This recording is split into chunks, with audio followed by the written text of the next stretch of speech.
नमस्कार किसान भाइयों, स्वागत है आपका आपकी पसंदीदा फसल क्रांति यूट्यूब चैनल में। कृषि की वीडियो देखने के लिए और कृषि की जानकारी के लिए आज ही हमारे चैनल को सब्सक्राइब करें और बेल आइकन दबाना ना भूलें ताकि आपको समय पर कृषि से संबंधित जानकारी मिलती रहे। किसानों के लिए अच्छी खबर है।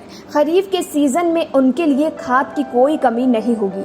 रूस और यूक्रेन के बीच जारी लड़ाई के कारण देश में खाद की किल्लत की आशंका जताई जा रही थी, लेकिन इस लड़ाई के कारण रूस से भारत को खाद की सप्लाई बाधित नहीं हुई है। रूस और यूक्रेन की लड़ाई 24 फरवरी को शुरू हुई थी और तब से रूस से 3.60 लाख मैट्रिक टन खाद भारत पहुंच चुकी है। फर्टिलाइजर सेक्रेटरी राजेश कुमार चतुर्वेदी ने ये जानकारी दी है। उन्होंने कहा कि आगामी खरीफ सीजन में कई लाख मैट्रिक टन खाद की जरूरत होगी, जबकि देश में खाद की कुल उपलब्धता कई लाख मिलियन टन रही है। यानी देश में मांग से कहीं ज्यादा खाद उपलब्ध होगी और देश में खाद की किल्लत की आशंका नहीं है। चतुर्वेदी ने एक कॉन्फ्रेंस में कहा कि मौजूदा जियोपॉलिटिकल स्थिति से पहले और बाद में देश में खाद का आयात हुआ है। साथ ही भारत के कुल उर्वरक आयात में 10 से 12% हिस्सेदारी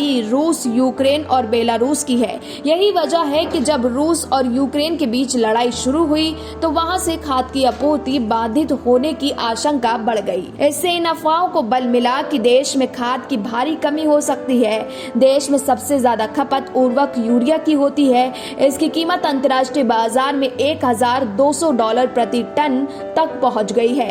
साथ ही डाई अमोनिया फास्फेट के लिए आवश्यक फास्फोरिक एसिड की कीमत भी बढ़कर $2,025 प्रति टन हो गई है। वहीं बात करें खाद के उत्पादन के लिए पोटाश की जरूरत होती है और भारत भारी मात्रा में पोटाश का आयात करता है। रूस और बेलारूस पोटाश के सबसे बड़े निर्यातक हैं, लेकिन रूस यूक्रेन युद्ध के कारण पोटाश की आपूर्ति संकट में पड़ गई है। इसके अलावा यूक्रेन भी पोटाश का निर्यात करता है। चतुर्वेदी ने कहा कि बेलारूस से पोटाश की सप्लाई प्रभावित हुई है और भारत ने कनाडा से 12 लाख मैट्रिक टन पोटाश का आयात किया है। साथ ही इजराइल और जॉर्डन जैसे देशों से भी 8.75 लाख मैट्रिक टन अतिरिक्त पोटाश मंगाया गया है।